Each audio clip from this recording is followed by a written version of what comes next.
Hello guys, මේ video මම විස්තර කරන්නට යන්නේ C library එක කොහොමද access කරන්න කියන එක. ඔයාලා දන්නවා ඇති C library තමයි ලෝකයේ විශාලතම free book storage එක තියෙන්නේ. ඒ කියන්නේ නොමිලේ පොත් download කරගන්නට පුළුවන් විදිහට සකස් කරපු repository එක තමයි C library කියලා කියන්නේ. university student කෙනෙක් නම් ඔයාට මේ C library ඔයා ගොඩක් වෙලාට පාවිච්චි කරනවා ඇති. පාවිච්චි කරලා ඇති ඔයාගේ පොත් access කරගන්නට. පොත් ඩවුන්ලෝඩ් කරගන්නට රෙෆරන්ස් බොක්ස් එහෙම ගන්නට. නමුත් ප්‍රශ්නේ තියෙන්නේ මේ C library එක සීස් කරා ඇමරිකානු ෆෙඩරල් එක මගින්. ඒ කියන්නේ මේක ඉලීගල් කියලා එක තහනම් කරා ඒ වෙබ්සයිට් එක. ඊට පස්සේ අපිට හැකියාව ලැබුණා C library එක Tor browser එක හරහා access කරන්න. ඊට පස්සේ ඊට පස්සේ restrictions ආවා. ඇවිල්ලා ඒක access කරන්නට දුන්නේ නැහැ. දැන් normal browser එක through Z library එක access කරන්නට බෑ.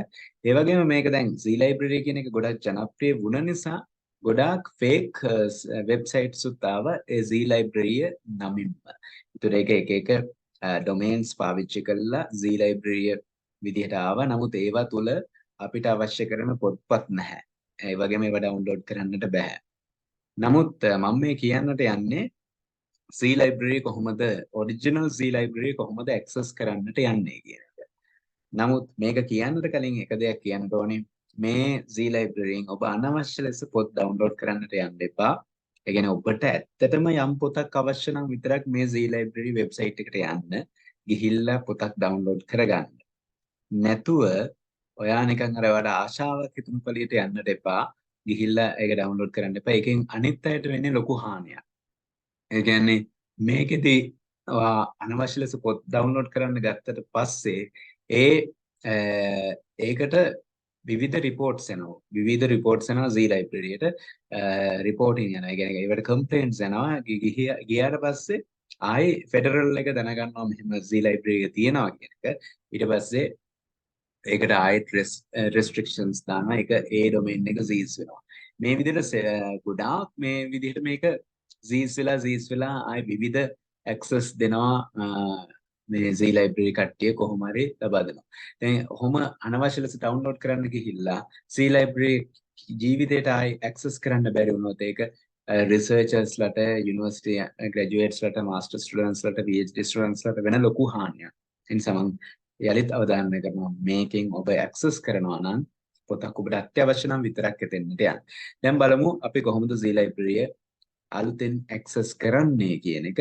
මම මේක screen එක share කරලා ඔයාලට පෙන්නන්නම්.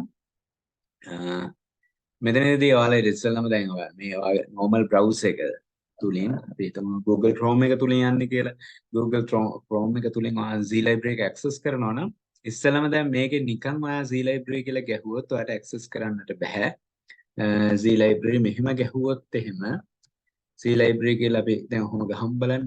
එහෙම ගැහුවම මේ මෙහෙම එනවා Z library project කියලා. මේවා මේ original Z library නෙවෙයි. මේ අපි දකින original Z library නෙවෙයි. ඒ zlibrary.es කියලා තියෙන එක. දැන් අපි මේකේදී යම් පොතක් බැලුවොත් එහෙනම් brain computer interface එහෙම ගිහිල්ලා දැන් ඔයාලට හිතෙන මේක Z library කියලා. right? දැන් මේක තුල ඔන්න විවිධ පොත් තියෙනවා. right? විවිධ පොත් දක්නට ලැබෙනවා brain computer interface එහෙම කියලා. දැන් ඊට පස්සේ අපි යම් බලන්න මේකේ මේ book එක download කරන්න කියලා ගියාම මෙතන පෙන්නන ඒකේ profile. දැන් මේක download කරන්න බෑ. ඒ කියන්නේ මේක fake account එකක්. right? ඒ කියන්නේ ඔය අපිට normal browser එකකින් ඔබට පේනවා මෙන්න පොත්පත් තියෙනවා. ඒව download කරන්න පුළුවන් කියලා පේනවා. නමුත් ඒව download කරන්න බෑ. මම data structures and algorithm කියලා ගහන්නම් මෙතන. algorithm. දැන් එහෙම ගැහුවම ඒත් ඔයාලට පේනවා දැන් මේ විවිධ තියෙනවා. දැන් මේ PDF එක තියෙන එකට ගියොත් අන්න දැන් ඒක 2011 නිසා ඒක සමහරවිට download කරන්න පුළුවන්. නමුත් ඒකත් බෑ. ඒකත් lock. ඒ කියන්නේ මේක fake account එකක්. එහෙනම් අපි කොහොමද බලමු දැන් මේ original C library කියන්නේ මොකක්ද? ඒකට යන්නේ කොහොමද කියලා. ඒකට මේ normal විදිහට යන්නට බෑ. ඔයාලට යන්නට ඕනේ incognito mode එකට. එහෙනම් ඔයා මෙතන මේ තිත් තුනක් තියෙන. ඒ තිත් තුනෙන් යන්නේ incognito mode එකට. මෙතන තියෙනවා new incognito window කියලා එක ක්ලික් කරන්න. ඒ ක්ලික් කරාම incognito mode එකට යනවා. මේ incognito mode එක කියලා කියන්නේ ඔයාගේ අනන්‍යතාවය එතන සංගවනවා. ඔයාව මොකද්ද කියලා identify කරන්න බෑ. දැන් මෙතෙන්ට ආවට පස්සේ මෙන්න මෙතන ගහන්න single login කියලා. single login කියලා ගැහුවා enter කරන්න. single login කියලා ගහලා enter කරන්න. දැන් මෙතන එනවනේ C library project කියලා. ඔය කියන්නේ original C library එක තමයි. ඔන්න එතනට යන්න. එතන ගියාම ඔයාගේ user name password දෙන්න තියෙනවා. ඊට පස්සේ ඔයා user name password දෙන්න මම මගේ user name password දෙනවා. ඒ කියන්නේ ඔයාට account එකක් හදාගෙන නැති කෙනෙක් account එකක් උතන හදන්න ඕන. දැන් මම account එකක් කලින්ම හදලා තියෙනවා. දැන් මම ඊට පස්සේ මෙතන login දෙනවා. දැන් එතකොට ඒක සක්සස් වෙලා මට දැන් ඔන්න එනවා මේ තියෙන ඔරිජිනල් Z library. දැන් මෙතන කියනවා don't use scam websites. මේ දැන් අර zlibrary.es කියලා කියන එක scam එකක්. මේ මෙයාලා කියනවා මෙතන කෙලින්. zlibrary.io කියලා තියෙනවා ඒකත් scam එකක්. zlibrary.es කියන එකත් scam එකක්. zlibrary.to කියන එකත් scam එකක්. මේ තුනම scams. ඒ කියන්නේ ඔයාලා normal browser එකෙන් ගියාම එන්නේ ඔක්කොම fake accounts. දැන් මේ original එක මේකෙදි ඔයාලට කැමති book එක download කරන්න පුළුවන්. නමුත් මම යලිත් අවධාරණය කරනවා ඔබට පොතක් අත්‍යවශ්‍ය නම් විතරක් ගන්න. එහෙම නැතුව දිගින් දිගට පොත් download කරන්න ගත්තොත් තියෙන නිකන් ආශාවට වෙන්නේ ඔයාටත් ආයි access කරන්න බැරි වෙයි. අනිත් අයටත් access කරන්න බැරි වෙයි. ඒ නිසා කරුණාකරලා ඒක යලිත් අවධාරණය කරනවා. දැන් මම හිතමු මට මෙතන අවශ්‍යයි කියලා හොඳ book එකක් ගන්නට ඕනේ. මම ගන්නම් Python for data science කියලා. Python for data science. මෙන්න එහෙම ගැහුවා enter කරා. enter කරාම දැන් ඔය ඕන තරම් books එනවා. මේ ඔක්කොම download කරලා හැකි books. දැන් මෙතන මම අරන් තිනවා මේක computer science and data science learning to program with AI. හරිද? ඒ විදිහට දැන් ඕනම book එකක් download කරන්න පුළුවන්. දැන් මට මේ වෙලාවේදී මේ පොත් එකක්වත් මට අත්‍යවශ්‍ය නැහැ. මට අත්‍යවශ්‍ය පොතක් විතරක් මෙතන ගහන්නම්. ගත්තොත් bioinformatics Python with bioinformatics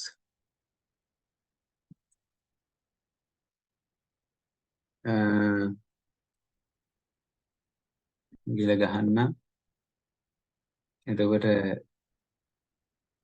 මේක තියෙනවා ඒ පොත් මම කියවපු පොත් ඒ නිසා මට ඒව ගන්නට අවශ්‍යතාවක් නැහැ. මොකක්ද මම ගන්න පොත්? ටික වටින පොත් එකක් මම නිකන් ගහන්නම්. machine learning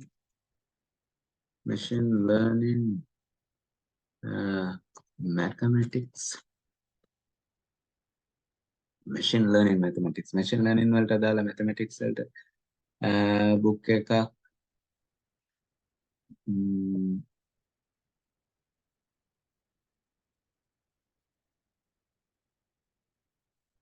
data science and machine learning mathematics and statistical method. මෙන්න මේ book එක මට download කරන්න ඕනේ කියලා හිතමු. මම එන මේක click කරා. ඊට පස්සේ මෙතන එනවා download කියන එක.